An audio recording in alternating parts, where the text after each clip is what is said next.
Wisconsin is famous and infamous for its drinking culture. I'm proud to be part of that. I'm proud that Wisconsin is known as a beer state. It's a great culture. I mean, beer is part of the fabric of who we are as Wisconsinites. Over the years, Wisconsin's drinking culture has developed a negative, troubling reputation. You need to relax. You need to stop obstructing me.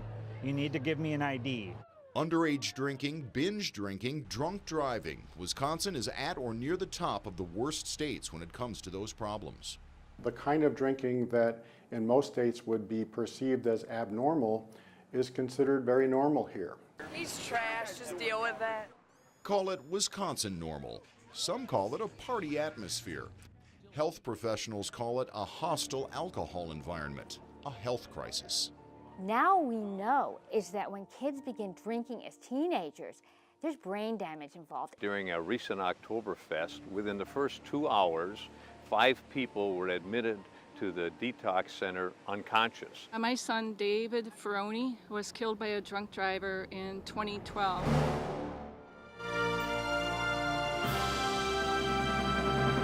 I'm Greg Jeske, and this is Our Wisconsin. We hear the term drinking culture quite a bit in Wisconsin, but what does it mean? Well, for some, it stands for a rich heritage of brewing and socializing that goes back to before Wisconsin was even a state. But to others, it stands for a social problem that desperately needs solutions. In the next hour, we're going to take a look at what has made the drinking culture such a polarizing part of our state, and we're going to hear what some people are doing to change the conversation about alcohol in Wisconsin. It's one of the first things many out-of-staters notice when they move to Wisconsin. But I've been here for 20 years, and it does feel different here. How? Everything is based on alcohol here. Everything is either based on or involves alcohol. I was very surprised how frequently alcohol is available at all kinds of events where in most other states you would never see alcohol. There is a difference by a mere crossing of the border as far as the acceptance of the excessiveness of drinking in Wisconsin. It's not just a matter of opinion. 65% of Wisconsin's population reports drinking within the past 30 days. On a national level, that's usually about 50-50. Studies show Wisconsin routinely turns in some of the nation's highest rates of binge drinking and drunk driving. Yet the state also has some of the nation's most lenient laws against drunk driving. I think we're just seen as a state that doesn't quite get it yet. The culture is distinct enough that visitors notice the difference. But why? Why is the drinking culture so different in Wisconsin? We can start to see reasons when we look at the history, specifically the immigration of Europeans in the mid-1800s. The Germans, the Poles, the Irish who settled in Wisconsin in very large numbers brought with them the drinking culture that they had enjoyed in Europe. In fact, humans have been brewing and drinking alcohol for thousands of years. The oldest known recipe for foodstuff ever found by archaeologists is a 7,000-year-old plus recipe for beer from ancient Mesopotamia. I mean, beer/alcohol has been a part of civilization since we finally decided to quit wandering around and just killing things and picking up stuff off the ground to eat, that we literally tried to become cultured.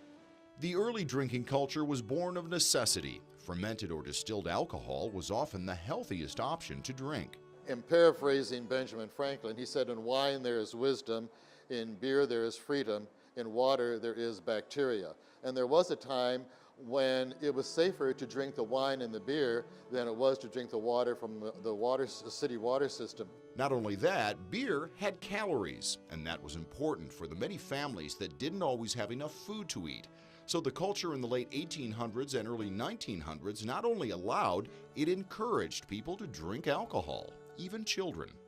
Even a little baby here. It was common for brewers back then to advertise using children to promote their products' wholesomeness. Without refrigeration or mass transportation, Wisconsin's European brewers set up shop all across the state. At its height, Wisconsin had about 460 different breweries. So every town had multiple breweries. And nowhere was there more in one town than in Milwaukee, where at one time 26 breweries were in operation. Move up to Schlitz, the beer that made Milwaukee famous. Brew City was once home to some of the nation's biggest breweries, and at one time had the distinction of producing more beer than any city in the world. Global competition changed that, but Milwaukee served as the beer capital in a state where beer making had become a signature industry. This is as much a part of our history and heritage as logging, mining, cheese making, agriculture.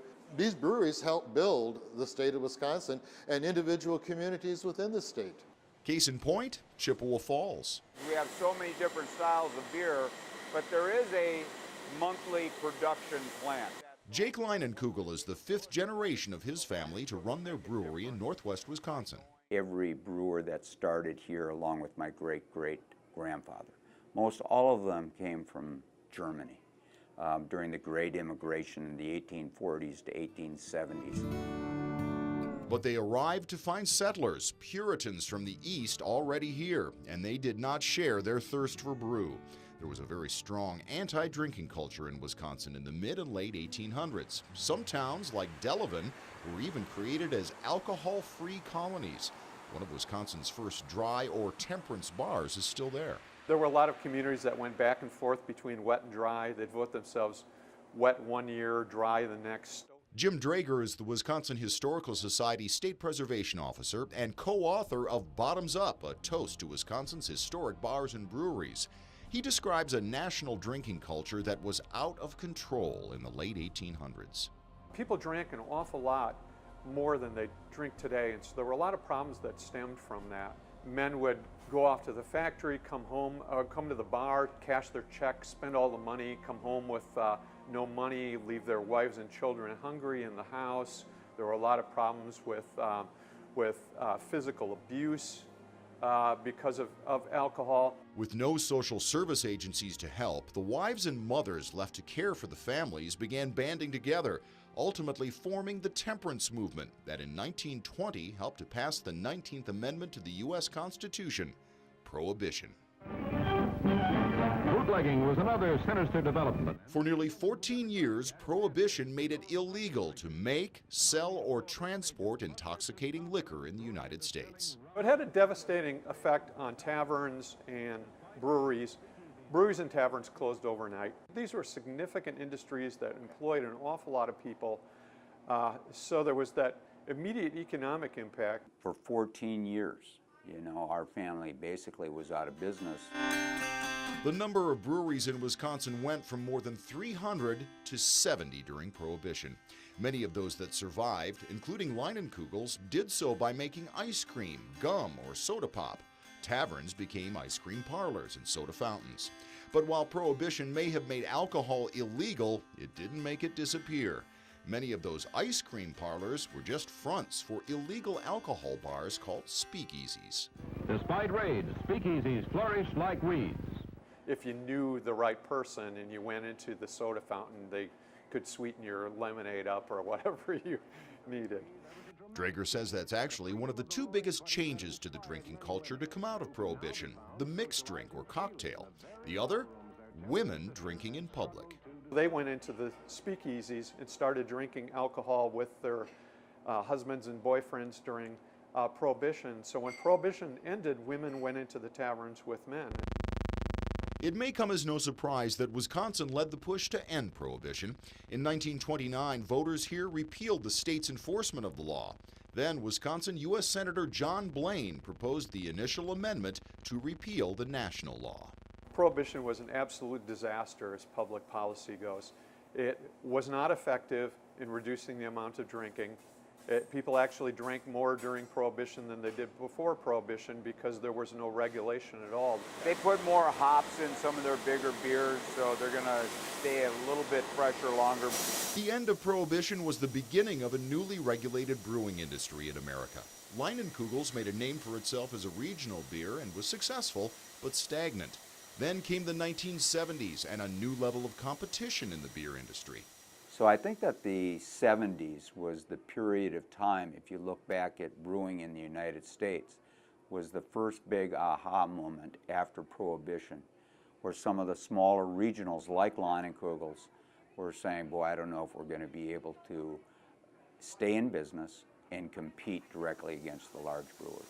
Ultimately, Leinenkugels decided not to compete and agreed to a buyout by Miller Brewing in 1988. But the unique arrangement allows a Leinenkugel to remain president and oversee operations. Jake announced his retirement in September. His brother Dick now has the job. The phenomenon of the huge mega keg of brewery, whether it be a Miller, Coors, Anheuser-Busch, is a relatively recent phenomenon in history. You know, prior to the Industrial Revolution, all brewing was home brewing. All brewing was farm breweries. Kirby Nelson is brewmaster and co-founder of Wisconsin Brewing Company in Verona. Before that, he helped start Capital Brewing in Middleton, one of the state's first craft or microbreweries. In the early mid-90s, the microbreweries started to explode. There are about 100 breweries in Wisconsin today. We became known as a brewing center for the United States and the world at one time, and quite frankly, we're becoming one again.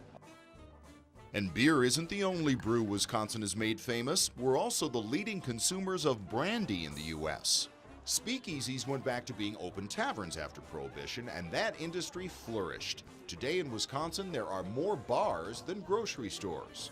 I think when people talk about drinking culture, what they're talking about is the social aspect of drinking. Part of it is geography. Wisconsin is a place that's cold in the winter, so you want to have a refuge to go to in the winter. People get cabin fever. They want to be in some place where they can be social. The winters, the fact that so many people lived on farms, the European pub influence, whatever it was, it drove Wisconsinites to taverns and later supper clubs. And that's a 55-ounce porterhouse. Charlie Schwartz's family has owned their supper club in St. Anna since 1957. It's in an area known as the Holy Land, a cluster of small towns in eastern Wisconsin that were settled by German Catholic immigrants in the 1800s. You see the drinking culture revealed in the simple routine of taking a dinner order. We take your name and order right at the bar and not at the dining room table, right? Because that's where everybody wanted to sit and socialize while they waited for their table to be ready. Whether it's at a supper club, a tavern, or community festival, having a beer and conversation is part of the Wisconsin way. But what happens when one beer becomes 5 or 10? We drink more, and we drink more often, and we drink the most when we drink. The binge drinking culture, when our Wisconsin returns.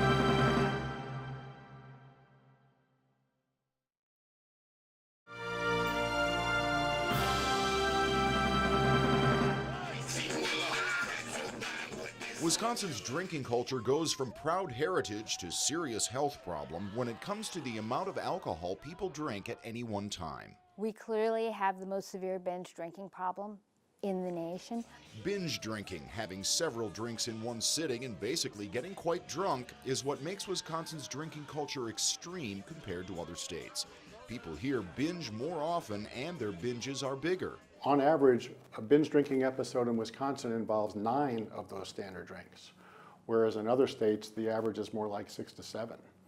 So, why do people binge drink more in this state than other states? That's a really good question, and I don't think we know for sure. If part of our drinking culture is based, or certainly has its roots in the German brewery tradition, then we're like Germany, right? No, that's a myth that's up there with the tooth fairy. When you look at the statistics that have been prepared by the World Health Organization, you'll find that only about 12% of the population in Germany over age 15 engages in what they call binge drinking. The binge drinking rate in Wisconsin is more than twice that, according to the Centers for Disease Control and Prevention. Oh, it truly is more of a problem in Wisconsin than elsewhere, because automatically with that rate of binge drinking, we just see many more alcohol-related health and other social problems. We have about 50,000 alcohol-related hospitalizations per year, 60,000 arrests. We have nearly 6,000 car crashes. We have 1,500 alcohol-related deaths in this state. In each of those numbers, we are well above average, if not leading or very close to the top of the list. How much does alcohol play in the calls that you've been on in your experience? It is a significant contributing factor. Whether you're going to a domestic or any other related crime, or whether it's an accident, the first thing an officer or deputy is going to do is they're going to determine whether the driver is impaired. That binge drinking reputation could also cost Wisconsin jobs in the years ahead. We are viewed very negatively. That's what employers are seeing coming to Wisconsin too. Julia Sherman is coordinator of the Wisconsin Alcohol Policy Project. She consults and advises local governments around the state about their alcohol laws. She says there is already a price tag for all of the current known expenses of people drinking too much alcohol in Wisconsin, almost $7 billion a year. Each of us are bearing about $2,000 in cost just for alcohol misuse. Each of us, every man, woman, and the child in the state is paying that. According to the National Institutes of Health, 66% of Wisconsin adults are regular drinkers. And when you break it down per person, people in Wisconsin consumed almost 150 more alcoholic drinks than the average American in the year 2011. And notice that per person figure includes people age 14 and above. Underage drinking is accepted more in Wisconsin than in most states. Wisconsin was one of the last states to raise the drinking age from 18 to 21 and is one of just 3 states where minors can legally drink alcohol anywhere it's served with their parents' consent. Doctors say that acceptance, however, can easily lead to abuse with kids. I did have a pretty severe problem with alcohol, starting at a very young age, at 14. It started off as fun, parties in the cornfields and things like that. Caroline Miller was raised in Platteville. Grew up in a regular Wisconsin household. Alcohol is a big part of every family gathering and really an important part of really my growing up. I don't really remember not being around alcohol. Wisconsin's drinking culture often puts children in close contact with alcohol. They were even featured in many of the old beer ads. Recent studies, however, show that the more exposure kids have to alcohol, even the ads, the more likely they are to try it. And once they try it, they're more likely to become problem drinkers. Even more troubling is what alcohol, especially binge drinking, does to the human mind. And we're not just talking about teenagers. It's extremely harmful to the young and developing brain up through even age 24, 25. I've seen research on that. So people can lose IQ points, can significantly change the development of your brain. Now we know is that when kids begin drinking as teenagers, there's brain damage involved, and the hangover isn't the problem. That in fact that when kids begin drinking very young, it increases their lifetime chance of dependence dramatically. And once the damage is done, those young drinkers may never reach their full potential as adults. People say to me, oh, I drank my brains out when I was a kid and it didn't hurt me. Chances are pretty good they're operating at less than 100% of what they could be. Statistically, Wisconsin is slightly higher than the national average when it comes to underage drinking. In my role as an alcohol and drug counselor the last few years, I had some parents that were saying, I don't know what to do. There's a huge problem out there, and my kids becoming part of it, and I don't know what to do. Steve Staton retired a few years ago as the alcohol and drug counselor at Oregon High School. He says parents can be part of the problem and must be part of the solution. It seemed to me in the last few years that I worked that parents became much more permissive in what their kids were allowed to do. More permissive? Yes, yeah, and less effective in stopping underage drinking. Health experts say reducing availability and advertising of alcohol in Wisconsin are two ways the state could cut down on underage and binge drinking. We now know that youth exposure to alcohol advertising lowers the age at which kids begin to drink, and if kids are already drinking, they'll drink more, and they'll drink more longer into their life. We've learned that raising the price of beer, especially for young people who don't have much money, actually is one of the most potent ways we can decrease binge drinking by our young people. And in several states, research has shown that raising alcohol taxes actually prevents alcohol-related traffic fatalities by those young people. There's another reason to raise Wisconsin's historically low alcohol tax, according to Dr. Richard Brown of the Wisconsin Initiative to Promote Healthy Lifestyles. He says his department has come up with a way to help steer people away from binge drinking when they end up in the hospital or ER, as many of them do. Patients answer a few questions regarding their drinking habits as part of the standard paperwork. Then they meet with someone called a health educator who simply listens without judging. The vast majority of people are very glad to talk, And many are so thankful. They've never had the opportunity to have a conversation where somebody actually listened to them about their drinking, helped them take stock rather than just telling them what to do. So they're not pushing patients to change, but they create an opportunity for patients to take stock, and many will make those decisions for themselves. Dr. Brown says these one-on-one conversations have proven effective in getting people to stop or reduce their binge drinking. We tend to decrease drinking by about 20%.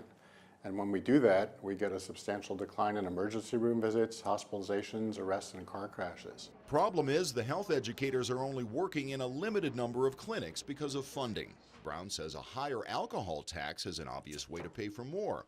Wisconsin hasn't raised its beer tax since 1969, but don't expect it to change anytime soon. Comes up every session. There's always at least one legislator that authors the bill. And not much support, though. No, it doesn't go anywhere. No. How come? And it's again part of, I think, kind of striking a balance on what some legislators see as good public policy. Some people feel that's not very popular, but actually in a statewide poll done a few years ago, well more than half of the state's respondents said yes, we think increasing alcohol taxes is a good idea. While most Wisconsin lawmakers seem satisfied with current laws and policies, health experts and police say alcohol abuse and its many connected problems are growing. We are actually killing ourselves with something that is for pleasure. The drinking culture meets the college culture when Our Wisconsin returns.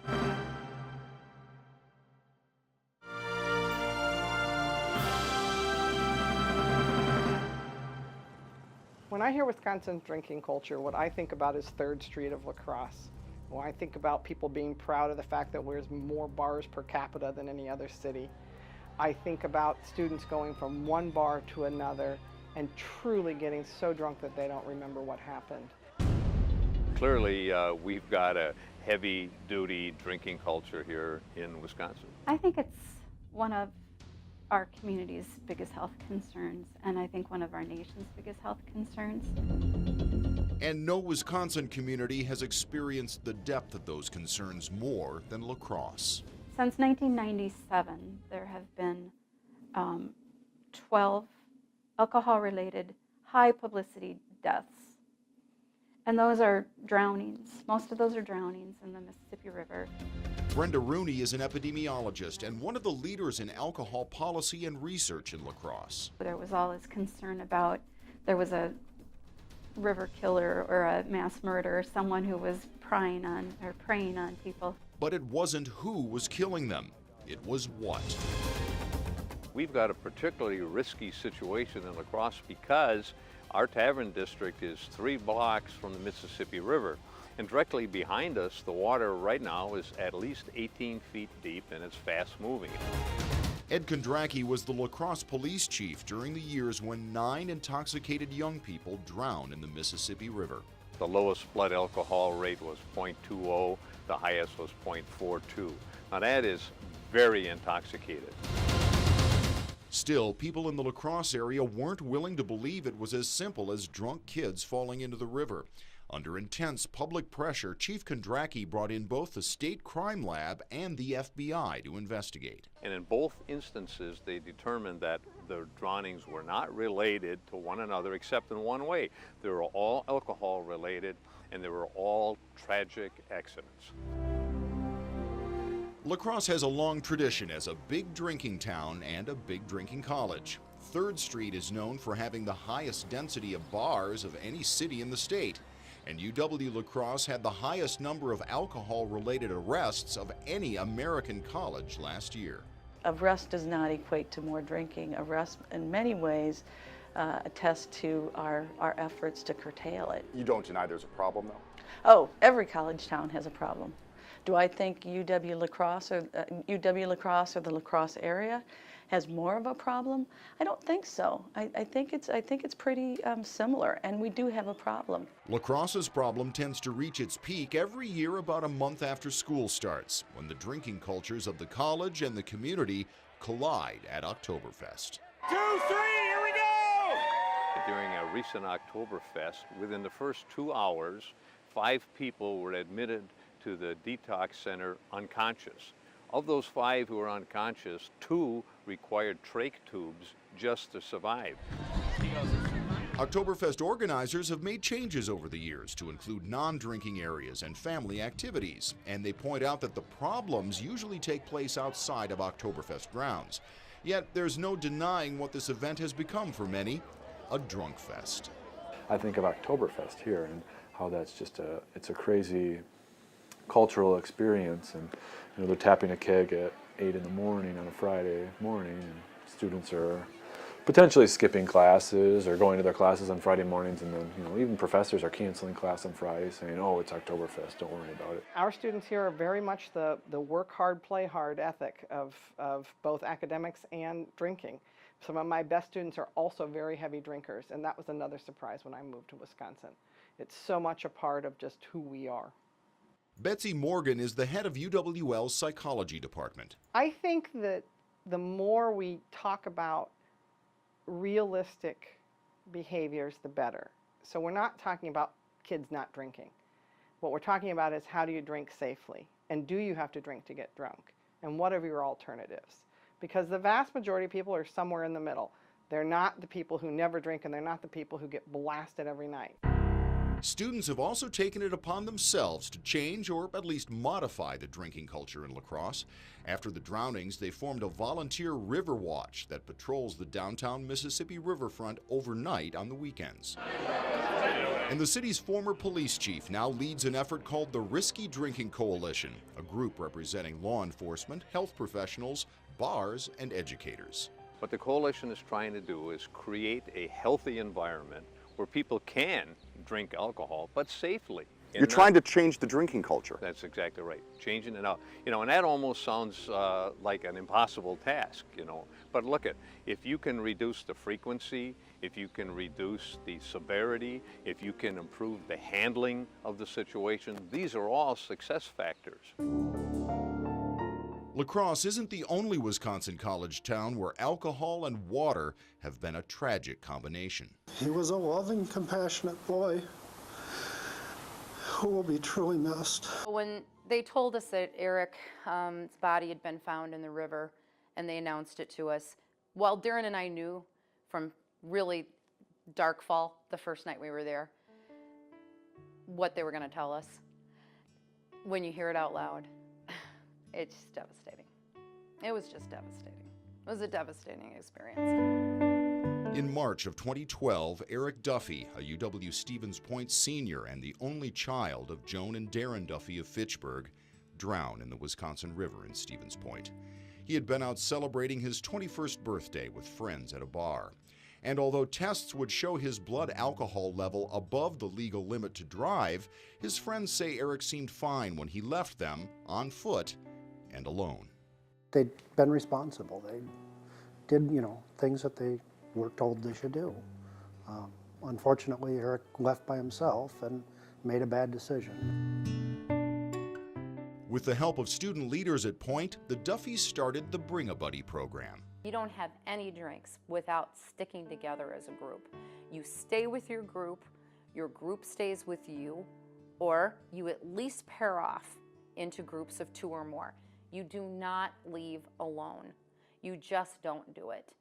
In addition to being part of orientation at Stevens Point and other UW campuses, there's a Bring a Buddy smartphone app that allows the kids to put themselves into a group from their Facebook page, their Facebook friends, and they put each other into a group for that night.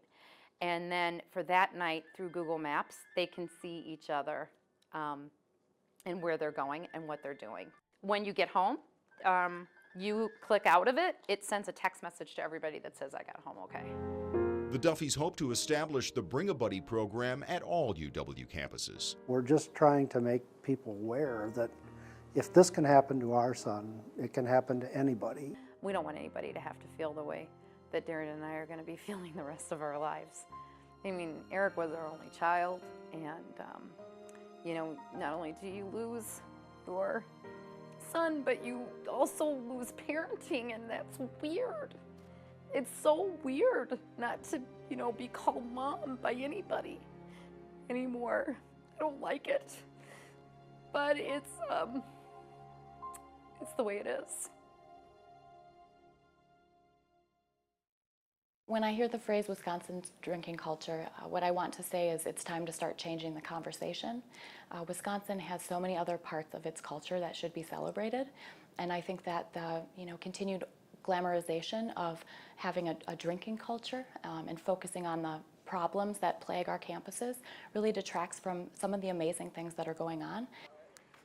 Drinking is almost an unofficial part of the curriculum for college students. According to the National Survey on Drug Use and Health, 41% of 18 to 25-year-olds in the United States say they're binge drinkers. But among students in the University of Wisconsin system, that rate skyrockets to 50 to 60%. So imagine attending one of these famed party schools as a recovering alcoholic. I felt very alone. You know, UW-Madison, a school with over 40,000 students, it's a lot of students to feel alone in. Caroline Miller grew up in Platteville. She was an alcoholic at the age of 14, addicted to cocaine at 15, and had already been in and out of rehab twice by the time she finished high school. In recovery at 18, she was accepted as a freshman at UW-Madison in the year 2000. We've all heard the stories of, binge drinking and, it's hard to drive downtown on game day, all of that. So I chose to live off campus. I worked a lot. I tried to do everything I could do to stay away from that negative atmosphere and environment. Although she was a very good student, she'd graduate with honors in 2004, the temptations still proved too great. But unfortunately was not able to maintain my recovery during that time, and I believe in part due to a lack of recovery support services. Now she's one of the leaders in Madison Student Recovery Services, providing the support she never had. When Miller returned to the UW a few years ago to work on her master's degree, she heard about a place called Aaron's House. Some of the doors in the house are the original. Tom Meyer's son, Aaron, was 18 and in recovery himself when he was killed, sober, in a car crash. Because he was in recovery, said, I'd like to go to community college, get a house, live with friends in recovery. We'll get jobs, our counselors will be nearby, and it'll work because nobody knows what we go through like us. At Aaron's House, 4 students in recovery live with a mentor and support each other's efforts to stay sober and earn a degree. The individuals that live here pay attention to each other in terms of their sobriety, school, work, going to meetings, hygiene, eating right. So it's really a camaraderie approach that works best here. That approach was picked up by Caroline Miller and some others who created Connect House, a sober residence in Madison for women students in recovery. Women especially are very vulnerable to alcohol. We have more toxic effects to our body with less alcohol. It damages things. We know that it's correlated with breast cancers. Flo Hilliard works with students in recovery at the UW and is an organizer of Wisconsin Voices for Recovery. That group rallied at the Capitol in September for Recovery Awareness Month, trying to erase the stigma that recovering addicts can feel. This is a disorder like many other medical conditions, and that people do recover from it, right? Woo! Okay. We're hoping to give the state of Wisconsin another option to help people see that you can come out of the closet, per se, you can tell people that you're in recovery or that you're just a non-drinker, and go from there. Both Aaron's House and Connect House have long waiting lists of college students in recovery who want to live there. Each has room for just 4 students, though. The UW has about 60 substance-free or sub-free rooms in one of its dorms. The college drinking culture, especially binge drinking, creates even more problems. You need to relax. You need to stop obstructing me. You need to give me an ID. Injury, accidents, detox transports, failure to make academic progress. Over 90% of sexual assaults we have reported on campus are associated with alcohol use. Dr. Sarah Van Orman is head of UW Health Services. She led a group that recently revised the UW's alcohol policy after a staff member served alcohol to underage students at an official UW party. But it's the unofficial drinking culture, the binge drinking, that continues to be an unsolved problem in Madison, La Crosse, and other Wisconsin college towns. Over a third of students at UW-Madison report an adverse academic outcome in the past 30 days from alcohol use. That's a lot of students. And that's the culture students in recovery find themselves in. So they turn to the only people who really understand their struggle, each other. People have shared their experience with me and it's changed my life. And so to have the opportunity to do that for other people, whether that's one person, or 100 people, it doesn't matter. It makes what I went through worth it. Next on Our Wisconsin, drinking and driving. If you get behind the wheel of a car, drunk, you've entered that brotherhood of that killer that took my son's life.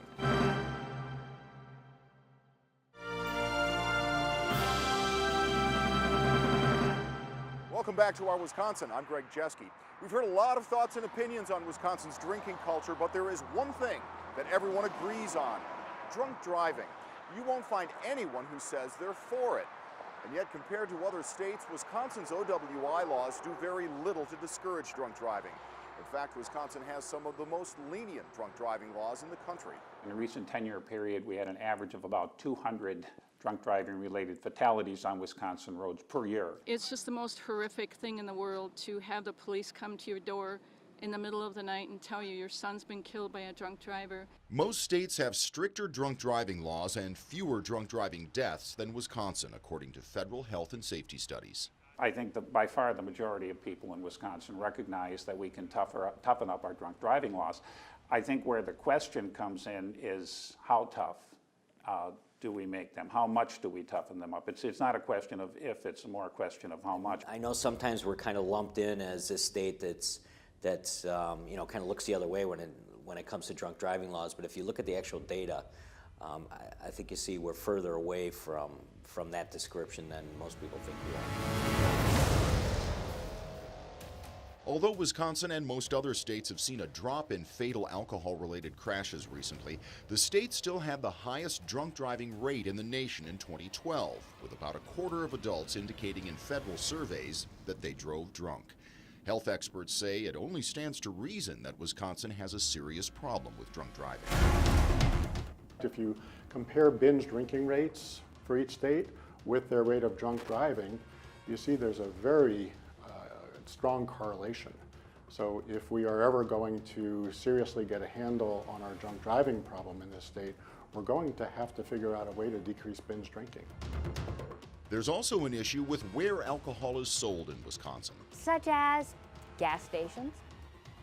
I mean, the link between alcohol and gasoline, if you want to cut down on drunk driving, it does seem a little strange to be selling alcohol at gas stations.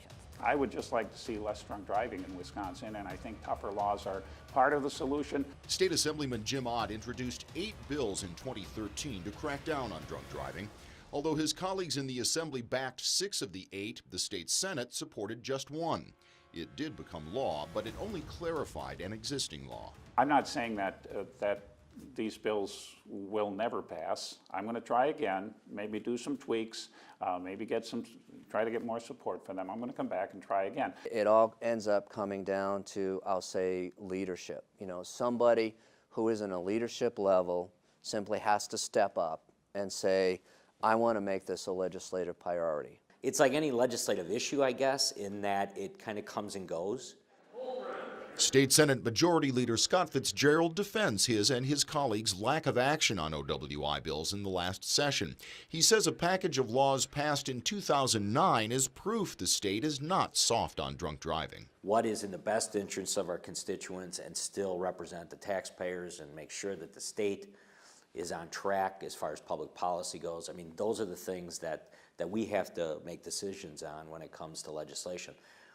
We don't want to go overboard, but we also want to make sure that we're being responsible and making good decisions. But supporters of stricter OWI laws say Wisconsin's 2009 drunk driving laws were just a step in the right direction, and barely that.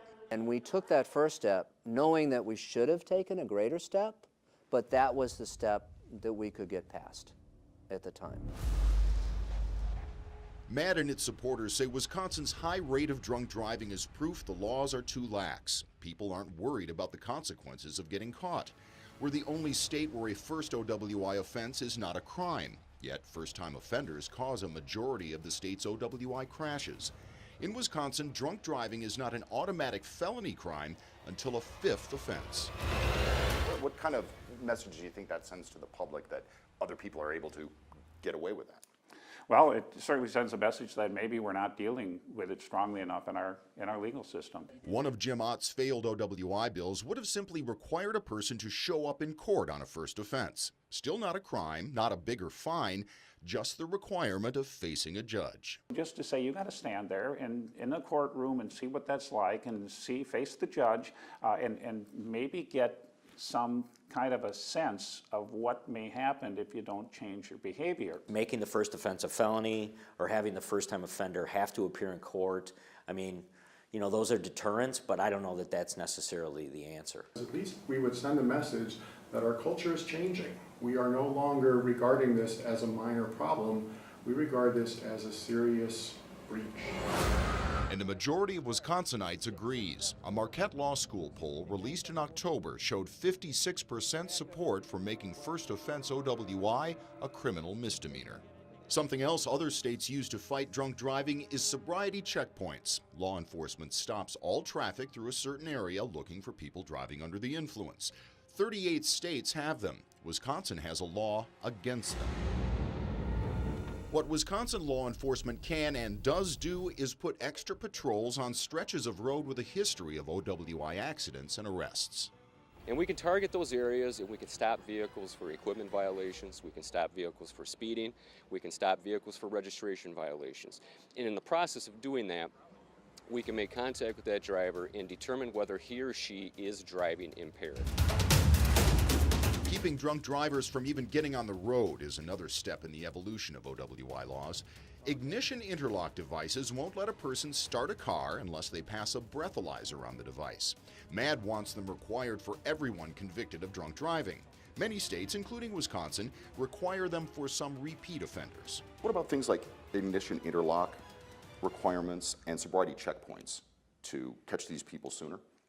Yeah, I mean, anything that the legislature does that affects the general population, whether you're completely sober or below the legal limit as far as drinking, I think there's a natural kind of concern that that's an overreach when it comes to public policy. Instead, Fitzgerald says he and others support OWI laws that focus on treating the violator rather than punishing them, and on repeat offenders, not first-timers.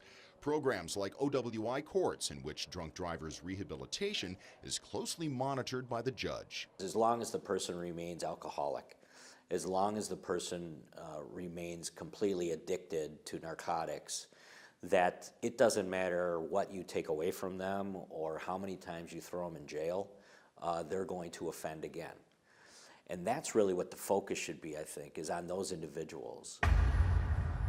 But supporters of stricter laws say studies prove you need both treatment and punishment to really convince people not to drink and drive. Health and legal specialists in this area say there are proven drunk driving deterrents, such as sobriety checkpoints, ignition interlocks, criminalizing the first offense, and raising the alcohol tax. They're concerned that politics are coming before good public policy in Wisconsin. There's too much of a concern that, if we increase the drunk driving, laws, that we're going to annoy some constituency. We're going to upset, this constituency over there. And where politics is today, you don't want to annoy certain constituencies or you don't get the money to be elected. By constituency, John Vose of MAD is referring to the state's well-organized and well-funded network of alcohol-serving establishments, the Tavern League of Wisconsin. This idea that we're soft on drunk driving just is not true. I challenge anybody to come up with any data or any proof that we have opposed any drunk driving laws that got tougher on repeat or high BC offenders. That's Tavern League Executive Director Pete Madlin speaking in a 2012 report on OWI laws. The Tavern League and their political lobbying representative refused to be interviewed for this program. While the League has supported tougher repeat offender laws, it has been against criminalizing the first offense, sobriety checkpoints, and raising the alcohol tax. As we talked with supporters of stricter laws, the Tavern League's clout in the Capitol was clear. They're a big influence in the state of Wisconsin. We can't fight the Tavern League, nor do we want to. Like binge drinking, drunk driving is another area where Wisconsin's drinking culture veers sharply from its European, distinctly German heritage. Their drunk driving laws are far more severe than ours, and drunk driving is simply not tolerated. Should Wisconsin be more like that? Oh boy, now I'm going to open up Pandora's box by making a statement, and all I can tell you is what I heard and saw in Germany, and they don't seem to have the issue, certainly with drinking and driving at all that we do. And I think it's just because they are so strict and so tough. So obviously it works in that way. Drunk driving laws are just part of Wisconsin's alcohol policy, and a lot of the power over that policy lies with local governments. It's another unique aspect of the state's drinking culture. Wisconsin's alcohol policy framework is unusual. It is, if not the most locally based in the nation, one of the most locally based. Julia Sherman of the Wisconsin Alcohol Policy Project works with local governments to review and rewrite their alcohol laws. Municipalities license locations that sell and serve alcohol, and they license the bartenders as well. They create a lot of the laws as local ordinances that actually shape alcohol-related behavior. A major part of village government is to deal with safety and well-being of people, and alcohol has a huge impact on that. In 2011, the Dane County village of Oregon took a close look at its alcohol policies, and leaders didn't like what they saw, especially when it came to underage drinking. Oregon became one of the first places in the state to overhaul its rules regarding alcohol. We did pass 3 ordinances. Over a 3-year period, village leaders rewrote their alcohol licensing process, stepped up alcohol age compliance checks, and added a social host ordinance, which holds parents accountable for underage drinking. Some parents think that they can host a party for kids, take the keys, kids can't leave, they're not going to drive, and the kids will learn how to drink. And in reality, there's no research to show that that works. I think all that does, it shows kids it's okay to drink, so if I can drink at home in that situation, I can go drink someplace else too. Village President Steve Staton says people in Oregon generally supported the changes, but not every town shares that sentiment. It's a culture.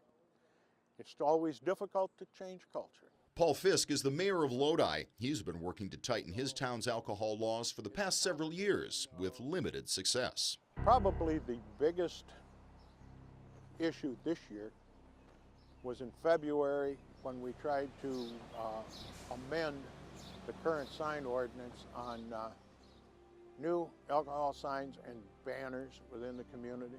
Statistics have shown that the more repeated exposure to alcohol advertising, the more likely youth are to drink. The mayor introduced his plan to limit alcohol signs around the first of the year. We had a public hearing in the middle of February to a full house.